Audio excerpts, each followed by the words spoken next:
मैं पूरे महीने मन की बात का इंतजार करता रहता हूं ताकि आपसे सीधा संवाद कर सकूं। कितने ही सारे संदेश, कितने ही मैसेजेस। मेरा पूरा प्रयास रहता है कि ज्यादा से ज्यादा संदेश को पढूं, आपके सुझावों पर मंथन करूं। साथियों, आज बड़ा ही खास दिन है। आज एनसीसी दिवस है। एनसीसी का नाम सामने आते ही हमें स्कूल कॉलेज के दिन याद आ जाते हैं। मैं स्वयं भी एनसीसी कैडेट रहा हूं, इसलिए पूरे विश्वास के साथ कह सकता हूं कि इससे मिला अनुभव मेरे लिए अनमोल है। एनसीसी युवाओं में अनुशासन, नेतृत्व और सेवा की भावना पैदा करती है। आपने अपने आसपास देखा होगा, जब भी कहीं कोई आपदा होती है, चाहे बाढ़ की स्थिति हो, कहीं भूकंप आया हो, कोई हादसा हुआ हो, वहां मदद करने के लिए एनसीसी के कैडेट्स जरूर मौजूद हो जाते हैं। आज देश में एनसीसी को मजबूत करने के लिए लगातार काम हो रहा है। 2014 में करीब 14 लाख युवा एनसीसी से जुड़े थे। अब 2024 में 20 लाख से ज्यादा युवा एनसीसी से जुड़े हैं। पहले के मुकाबले 5,000 और नए स्कूल कॉलेजों में अब एनसीसी की सुविधा हो गई है। और सबसे बड़ी बात, पहले एनसीसी में गर्ल्स कैडेट्स की संख्या करीब 25% के आसपास ही होती थी। अब एनसीसी में गर्ल्स कैडेट्स की संख्या करीब करीब 40% हो गई है। बॉर्डर किनारे रहने वाले युवाओं को ज्यादा से ज्यादा एनसीसी से जोड़ने का अभियान भी लगातार जारी है। मैं युवाओं से आग्रह करूंगा कि ज्यादा से ज्यादा संख्या में एनसीसी से जुड़े। आप देखिएगा, आप किसी भी कैरियर में जाए, एनसीसी से आपके व्यक्तित्व निर्माण में बड़ी मदद मिलेगी। साथियों, विकसित भारत के निर्माण में युवाओं का रोल बहुत बड़ा है। युवा मन जब एकजुट होकर देश की आगे की यात्रा के लिए मंथन करते हैं, चिंतन करते हैं, तो निश्चित रूप से इसके ठोस रास्ते निकलते हैं। आप जानते हैं, 12 जनवरी को स्वामी विवेकानंद जी की जयंती पर देश युवा दिवस मनाता है।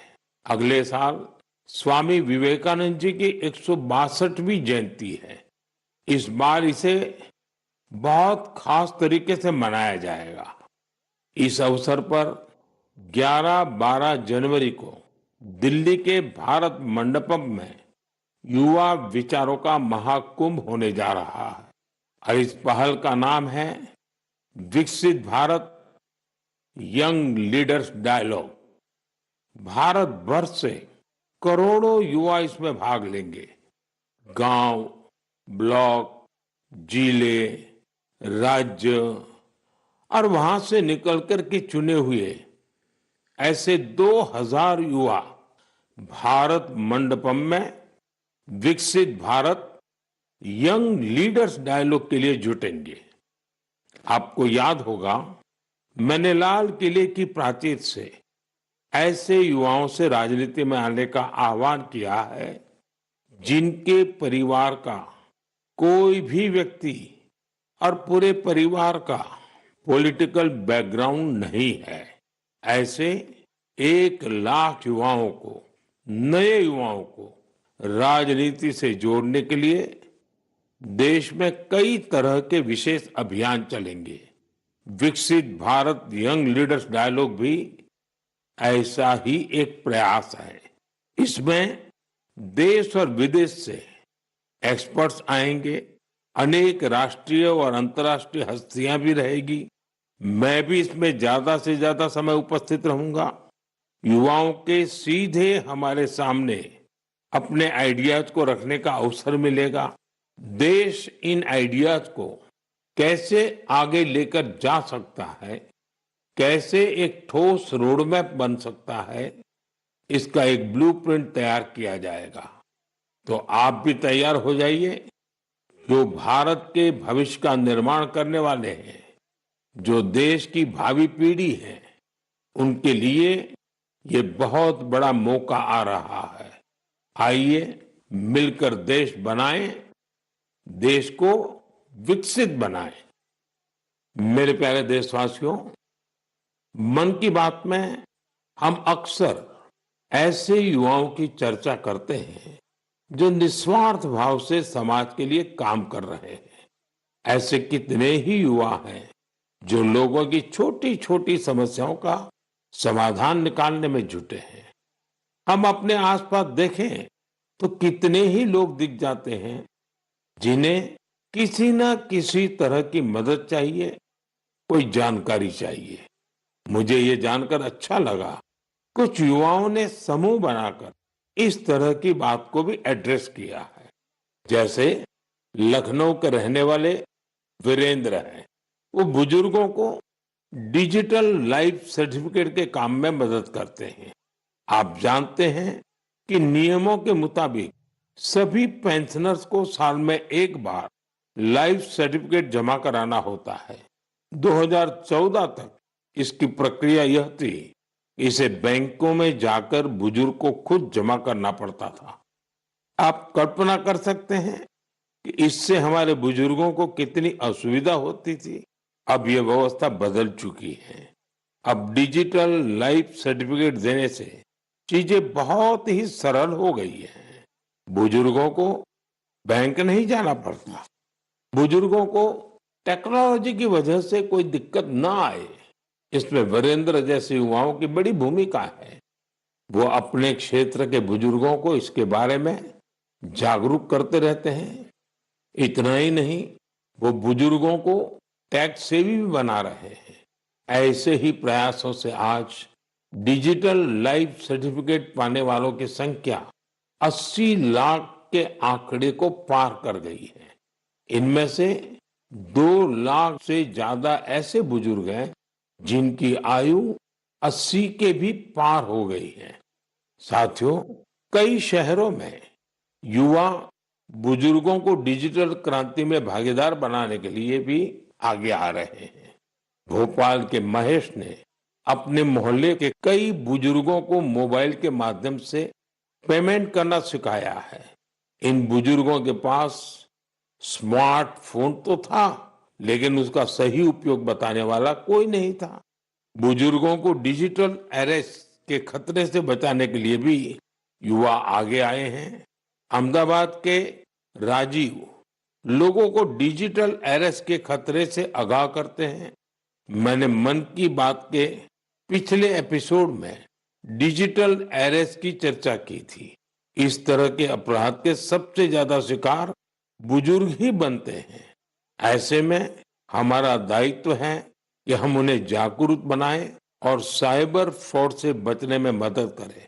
हमें बार बार लोगों को समझाना होगा कि डिजिटल अरेस्ट नाम का सरकार में कोई भी प्रावधान नहीं है। ये सरासर झूठ, लोगों को फंसाने का एक षड्यंत्र है। मुझे खुशी है कि हमारे युवा साथी इस काम में पूरी संवेदनशीलता से हिस्सा ले रहे हैं और दूसरों को भी प्रेरित कर रहे हैं। मेरे प्यारे देशवासियों, आजकल बच्चों की पढ़ाई को लेकर कई तरह के प्रयोग हो रहे हैं। कोशिश यही है कि हमारे बच्चों में क्रिएटिविटी और बढ़े, किताबों के लिए उनमें प्रेम और बढ़े। कहते भी हैं, किताबें इंसान की सबसे अच्छी दोस्त होती हैं। और अब इस दोस्ती को मजबूत करने के लिए लाइब्रेरी से ज्यादा अच्छी जगह और क्या होगी। मैं चेन्नई का एक उदाहरण आपसे शेयर करना चाहता हूं। यहाँ बच्चों के लिए एक ऐसी लाइब्रेरी तैयार की गई है जो क्रिएटिविटी और लर्निंग का हब बन चुकी है। इसे प्रकृत अरिवगम के नाम से जाना जाता है। इस लाइब्रेरी का आइडिया टेक्नोलॉजी की दुनिया से जुड़े श्रीराम गोपालन जी की देन है। विदेश में अपने काम के दौरान वे लेटेस्ट टेक्नोलॉजी की दुनिया से जुड़े रहे, लेकिन वो बच्चों में पढ़ने और सीखने की आदत विकसित करने के बारे में भी सोचते रहे। भारत लौटकर उन्होंने प्रकृत अरिवगम को तैयार किया। इसमें 3,000 से अधिक किताबें हैं, जिन्हें पढ़ने के लिए बच्चों में होड़ लगी रहती है। किताबों के अलावा इस लाइब्रेरी में होने वाली कई तरह की एक्टिविटीज भी बच्चों को लुभाती हैं। स्टोरी टेलिंग सेशन हो, आर्ट वर्कशॉप्स हो, memory training classes, robotics lesson या फिर पब्लिक स्पीकिंग, यहाँ हर किसी के लिए कुछ न कुछ जरूर है जो उन्हें पसंद आता है। साथियों, हैदराबाद में फूड फॉर थॉट फाउंडेशन ने भी कई शानदार लाइब्रेरीज बनाई है। इनका भी प्रयास यही है कि बच्चों को ज्यादा से ज्यादा विषयों पर ठोस जानकारी के साथ पढ़ने के लिए किताबें मिले। बिहार में गोपालगंज के प्रयोग लाइब्रेरी की चर्चा तो आसपास के कई शहरों में होने लगी है। इस लाइब्रेरी से करीब 12 गांवों के युवाओं को किताबें पढ़ने की सुविधा मिलने लगी है। साथ ही ये लाइब्रेरी पढ़ाई में मदद करने वाली दूसरी जरूरी सुविधाएं भी उपलब्ध करा रही है। कुछ लाइब्रेरीज तो ऐसी हैं जो प्रतियोगी परीक्षाओं की तैयारी में स्टूडेंट्स के बहुत काम आ रही है। ये देखना वाकई बहुत सुखद है कि समाज को सशक्त बनाने में आज लाइब्रेरी का बेहतरीन उपयोग हो रहा है। आप भी किताबों से दोस्ती बढ़ाइए और देखिए कैसे आपके जीवन में बदलाव आता है। मेरे प्यारे देशवासियों, परसों रात ही मैं दक्षिण अमेरिका के देश गयाना से लौटा हूं। भारत से हजारों किलोमीटर दूर गयाना में भी एक मिनी भारत बसता है। आज से लगभग 180 वर्ष पहले गयाना में भारत के लोगों को खेतों में मजदूरी के लिए, दूसरे कामों के लिए ले जाया गया था। आज गयाना में भारतीय मूल के लोग राजनीति, व्यापार, शिक्षा और संस्कृति के हर क्षेत्र में गयाना का नेतृत्व कर रहे हैं। गयाना के राष्ट्रपति डॉक्टर इरफान अली भी भारतीय मूल के हैं, जो अपनी भारतीय विरासत पर गर्व करते हैं। जब मैं गयाना में था, तभी मेरे मन में एक विचार आया था, जो मैं मन की बात में आपसे शेयर कर रहा हूं। गयाना की तरह ही दुनिया के दर्जनों देशों में लाखों की संख्या में भारतीय हैं। दशकों पहले की, 200-300 साल पहले की उनके पूर्वजों की अपनी कहानियां हैं। क्या आप ऐसी कहानियों को खोज सकते हैं कि किस तरह भारतीय प्रवासियों ने अलग अलग देशों में अपनी पहचान बनाई, कैसे उन्होंने वहां की आजादी की लड़ाई के अंदर हिस्सा लिया, कैसे उन्होंने अपनी भारतीय विरासत को जीवित रखा। मैं चाहता हूं कि आप ऐसी सच्ची कहानियों को खोजें और मेरे साथ शेयर करें। आप इन कहानियों को नमो ऐप पर या माई गॉव पर #इंडियन डायस्पोरा स्टोरीज के साथ भी शेयर कर सकते हैं। साथियों, आपको ओमान में चल रहा एक एक्स्ट्रा ऑर्डिनरी प्रोजेक्ट भी बहुत दिलचस्प लगेगा। अनेकों भारतीय परिवार कई शताब्दियों से ओमान में रह रहे हैं। इनमें से ज्यादातर गुजरात के कच्छ से जाकर बसे हैं। इन लोगों ने व्यापार के महत्वपूर्ण लिंक तैयार किए थे। आज भी उनके पास ओमानी नागरिकता है, लेकिन भारतीयता उनकी रग रग में बसी है। ओमान में भारतीय दूतावास और नेशनल आर्काइव्स ऑफ इंडिया के सहयोग से एक टीम ने इन परिवारों की हिस्ट्री को प्रिजर्व करने का काम शुरू किया है। इस अभियान के तहत अब तक हजारों डॉक्यूमेंट्स जुटाए जा चुके हैं। इनमें diary, account book, ledgers, letters और टेलीग्राम शामिल है। इनमें से कुछ दस्तावेज तो सन 1838 के भी हैं। ये दस्तावेज भावनाओं से भरे हुए हैं। बरसों पहले जब वो ओमान पहुंचे तो उन्होंने किस प्रकार का जीवन जिया, किस तरह के सुख दुख का सामना किया और ओमान के लोगों के साथ उनके संबंध कैसे आगे बढ़े, ये सब कुछ इन दस्तावेजों का हिस्सा है। ओरल हिस्ट्री प्रोजेक्ट ये भी इस मिशन का एक महत्वपूर्ण आधार है। इस मिशन में वहां के वरिष्ठ लोगों ने अपने अनुभव साझा किए हैं। लोगों ने वहां अपने रहन सहन से जुड़ी बातों को विस्तार से बताया है। साथियों, ऐसा ही एक ओरल हिस्ट्री प्रोजेक्ट भारत में भी हो रहा है। इस प्रोजेक्ट के तहत इतिहास प्रेमी देश के विभाजन के कालखंड में पीड़ितों के अनुभवों का संग्रह कर रहे हैं। अब देश में ऐसे लोगों की संख्या कम ही बची है जिन्होंने विभाजन की विभीषिका को देखा है। ऐसे में यह प्रयास और ज्यादा महत्वपूर्ण हो गया है। साथियों, जो देश, जो स्थान अपने इतिहास को संजो कर रखता है, उसका भविष्य भी सुरक्षित रहता है। इसी सोच के साथ एक प्रयास हुआ है जिसमें गांवों के इतिहास को संजोने वाली एक डायरेक्टरी बनी है। समुद्री यात्रा के भारत के पुरातन सामर्थ्य से जुड़े साक्ष्यों को सहेजने का भी अभियान देश में चल रहा है। इस कड़ी में लोथल में एक बहुत बड़ा म्यूजियम भी बनाया जा रहा है। इसके अलावा आपके संज्ञान में कोई मैन्युस्क्रिप्ट हो, कोई ऐतिहासिक दस्तावेज हो, कोई हस्तलिखित प्रत हो, तो उसे भी आप नेशनल आर्काइव्स ऑफ इंडिया की मदद से सहेज सकते हैं। साथियों, मुझे स्लोवाकिया में हो रहे ऐसे ही एक और प्रयास के बारे में पता चला है जो हमारी संस्कृति को संरक्षित करने और उसे आगे बढ़ाने से जुड़ा है। यहाँ पहली बार स्लोवाक लैंग्वेज में हमारे उपनिषदों का अनुवाद किया गया है। इन प्रयासों से भारतीय संस्कृति के वैश्विक प्रभाव का भी पता चलता है।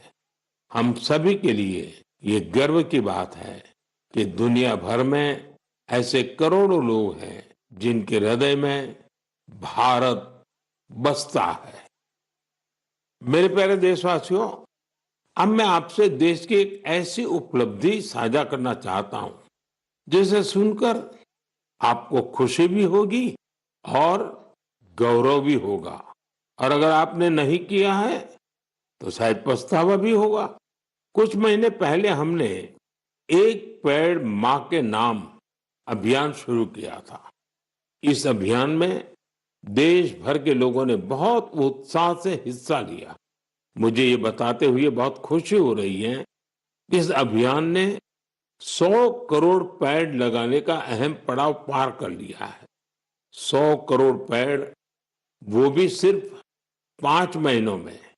ये हमारे देशवासियों के अथक प्रयासों से ही संभव हुआ है। इससे जुड़ी एक और बात जानकर आपको गर्व होगा। एक पेड़ मां के नाम अभियान अब दुनिया के दूसरे देशों में भी फैल रहा है। जब मैं गयाना में था तो वहां भी इस अभियान का साक्षी बना। वहां मेरे साथ गयाना के राष्ट्रपति डॉक्टर इरफान अली, उनकी पत्नी की माताजी और परिवार के बाकी सदस्य एक पेड़ मां के नाम अभियान में शामिल हुए। साथियों, देश के अलग अलग हिस्सों में ये अभियान लगातार चल रहा है। मध्य प्रदेश के इंदौर में एक पेड़ मां के नाम अभियान के तहत पेड़ लगाने का रिकॉर्ड बना है। यहाँ 24 घंटे में 12 लाख से ज्यादा पेड़ लगाए गए। इस अभियान की वजह से इंदौर की रेवती हिल्स के बंजर इलाके अब ग्रीन जोन में बदल जाएंगे। राजस्थान के जैसलमेर में इस अभियान के द्वारा एक अनोखा रिकॉर्ड बना। यहां महिलाओं की एक टीम ने 1 घंटे में 25,000 पेड़ लगाए। माताओं ने मां के नाम पेड़ लगाया और दूसरों को भी प्रेरित किया। यहाँ एक ही जगह पर 5,000 से ज्यादा लोगों ने मिलकर पेड़ लगाए। ये भी अपने आप में एक रिकॉर्ड है। एक पेड़ मां के नाम अभियान के तहत कई सामाजिक संस्थाएं स्थानीय जरूरतों के हिसाब से पेड़ लगा रही है। उनका प्रयास है कि जहां पेड़ लगाए जाएं, वहां पर्यावरण के अनुकूल पूरा इकोसिस्टम डेवलप हो। इसलिए ये संस्थाएं कई औषधीय पौधे लगा रही हैं, तो कहीं चिड़ियों का बसेरा बनाने के लिए पेड़ लगा रही है। बिहार में जीविका सेल्फ हेल्प ग्रुप की महिलाओं ने 75 लाख पेड़ लगाने का अभियान चला रही है। इन महिलाओं का फोकस फल वाले पेड़ों पर है, जिससे आने वाले समय में आय भी की जा सके। साथियों, इस अभियान से जुड़कर कोई भी व्यक्ति अपनी मां के नाम पर पेड़ लगा सकता है। अगर मां साथ है तो उन्हें साथ लेकर आप पेड़ लगा सकते हैं। नहीं तो उनकी तस्वीर साथ में लेकर आप इस अभियान का हिस्सा बन सकते हैं।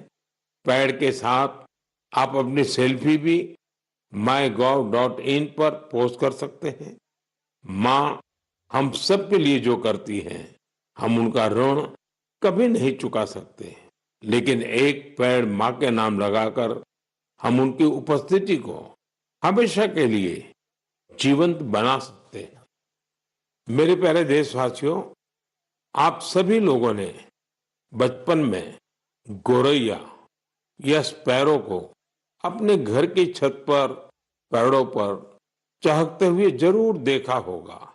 गोरैया को तमिल और मलयालम में कुरुवी, तेलुगु में पिचुका और कन्नड़ा में गुब्बी के नाम से जाना जाता है। हर भाषा संस्कृति में गोरैया को लेकर किस्से कहानी सुनाए जाते हैं। हमारे आसपास बायोडायवर्सिटी को बनाए रखने में गोरैया का एक बहुत महत्वपूर्ण योगदान होता है। लेकिन आज शहरों में बड़ी मुश्किल से गोरैया दिखती है।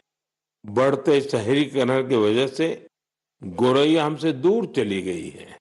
आज की पीढ़ी के ऐसे बहुत से बच्चे हैं जिन्होंने गोरैया को सिर्फ तस्वीरों या वीडियो में देखा है। ऐसे बच्चों के जीवन में इस प्यारी पक्षी की वापसी के लिए कुछ अनोखे प्रयास हो रहे हैं। चेन्नई के कुडुगल ट्रस्ट ने गोरैया की आबादी बढ़ाने के लिए स्कूल के बच्चों को अपने अभियान में शामिल किया है। संस्थान के लोग स्कूलों में जाकर बच्चों को बताते हैं कि गोरैया रोजमर्रा के जीवन में कितनी महत्वपूर्ण है। ये संस्थान बच्चों को गोरैया का घोंसला बनाने की ट्रेनिंग देते हैं। इसके लिए संस्थान के लोगों ने बच्चों को लकड़ी का एक छोटा सा घर बनाना सिखाया। इसमें गोरैया को रहने खाने का इंतजाम किया। ये ऐसे घर होते हैं जिन्हें किसी भी इमारत की बाहरी दीवार पर या पेड़ पर लगाया जा सकता है। बच्चों ने इस अभियान में उत्साह के साथ हिस्सा लिया और गोरैया के लिए बड़ी संख्या में घोंसला बनाना शुरू कर दिया। पिछले 4 वर्षों में संस्था ने गोरैया के लिए ऐसे 10,000 घोंसले तैयार किए हैं। कुडुगल ट्रस्ट की इस पहल से आसपास के इलाकों में गोरैया की आबादी बढ़नी शुरू हो गई है। आप भी अपने आसपास ऐसे प्रयास करेंगे तो निश्चित तौर पर गोरैया फिर से हमारे जीवन का हिस्सा बन जाएगी। साथियों, कर्नाटका के मैसूरू की एक संस्था ने बच्चों के लिए अर्ली बर्ड नाम का अभियान शुरू किया है। ये संस्था बच्चों को पक्षियों के बारे में बताने के लिए खास तरह की लाइब्रेरी चलाती है। इतना ही नहीं, बच्चों में प्रकृति के प्रति जिम्मेदारी का भाव पैदा करने के लिए नेचर एजुकेशन किट तैयार किया है। इस किट में बच्चों के लिए story book, games, activity sheets और जिग सॉ पजल्स हैं। ये संस्था शहर के बच्चों को गांवों में लेकर जाती है और उन्हें पक्षियों के बारे में बताती है। इस संस्था के प्रयासों की वजह से बच्चे पक्षियों की अनेक प्रजातियों को पहचानने लगे हैं। मन की बात के श्रोता भी इस तरह के प्रयास से बच्चों में अपने आसपास को देखने, समझने का अलग नजरिया विकसित कर सकते हैं।